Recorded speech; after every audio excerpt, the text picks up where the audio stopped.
Valentine Bears.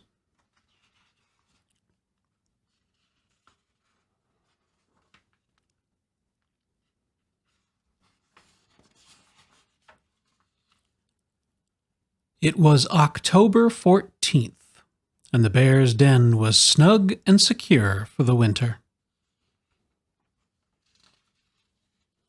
Mrs. Bear set her alarm for February 14th. Then she curled herself comfortably against Mr. Bear's back and listened to his snores. It was good to settle down for a long 4 months' sleep. When the alarm went off 4 months later, Mrs. Bear could hardly believe it. It seemed as if she'd just gone to bed. "My," she said, yawning. "Spring already." And then she remembered it wasn't spring yet. She'd set the alarm early for a special reason. Mrs. Bear stretched, scratched, kissed Mr. Bear on his nose, and got up. Mr. Bear could sleep through just about anything, and she was glad. She had things to do. First, she made a sign. "It's nice to share Valentine's Day with someone you love."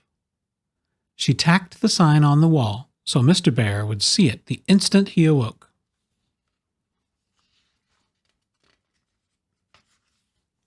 Leaves had blown into the den while they slept. Mrs. Bear brushed them into a pile and swept them outside. "Brr," she said, standing in front of the den. "You'd think they'd put this special day in summer. Mr. Bear and I have never shared a Valentine's Day in all our years together." Mrs. Bear dug up the honey pot she'd buried in the fall. She pawed off the lid and smiled. It was fruity and rich and smelled of summer, just the way Mr. Bear liked it. Mrs. Bear carried the pot inside and put it on the table next to the bowl of crunchy dried beetles and bugs. Crispy critters. How Mr. Bear loved crispy critters. She had made 2 Valentine poems way back in summer. Now she got them out of a drawer. One said, "Red berries are red, blueberries are blue, termites are sweet, and you are too." The other one said, "Your teeth are so sharp, your claws are so fine, dear Mr. Bear, you are my Valentine." She couldn't decide which poem she liked best, so she decided to give them both to Mr. Bear. Mrs. Bear huddled herself deep in her coat and went outside again. "Only crazy creatures would be out this early in the year," she muttered. The sun shone through a haze as pale as milk. Crows cawed in the white air. The arms of the trees scratched at the sky. Mrs. Bear clawed away the ice on top of the pond. She splashed water on her ears and muzzle. She sleeked her head fur and took a long cold drink. It was time to waken Mr. Bear.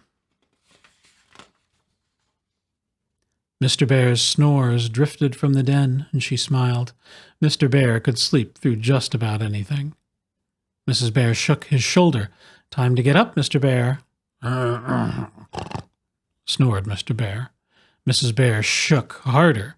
"Wake up, Mr. Bear." Mr. Bear shrugged her away and turned his face to the wall. Just another 5 weeks, he begged. Mrs. Bear poked his back. "Happy Valentine's Day." Mr. Bear curled himself into a fur ball. He said. "Oh, no, you don't." Mrs. Bear pulled Mr. Bear's ears till he uncurled himself. She tickled his paws. She pried open his eyes and watched them drop closed again. Said Mr. Bear. Mrs. Bear sighed. She took their empty berry can, snuggled deep in her coat, and went back outside. A wolverine slept safe in a hollow log. A deer drank from the pond. It stopped drinking and looked at Mrs. Bear with surprise as she filled the berry can. Mrs. Bear decided the deer had never seen a bear up and about so early. She carried the can of ice water inside. I'm sorry about this, Mr. Bear, she said, but you can't just keep on sleeping. This is a very special day. 1, 2, 3. Surprise! Mr. Bear shouted and sat straight up. It was a surprise, all right. Mrs. Bear jumped and the ice water splashed all over her. Mr. Bear hugged her. You thought I could sleep through just about anything, didn't you? He boomed. Well, I fooled you. Happy Valentine's Day. He pulled a box from under his pillow. I've had these here all along. Oh, Mr. Bear, chocolate-covered ants, my very favorites. Mr. Bear licked his lips. Mine, too. He admired the sign on the wall. Then Mrs. Bear ran for the poems, and Mr. Bear read them aloud. Dear Mr. Bear, you are my Valentine. That's lovely. His nose wrinkled. Is that fruity, rich summer honey I smell?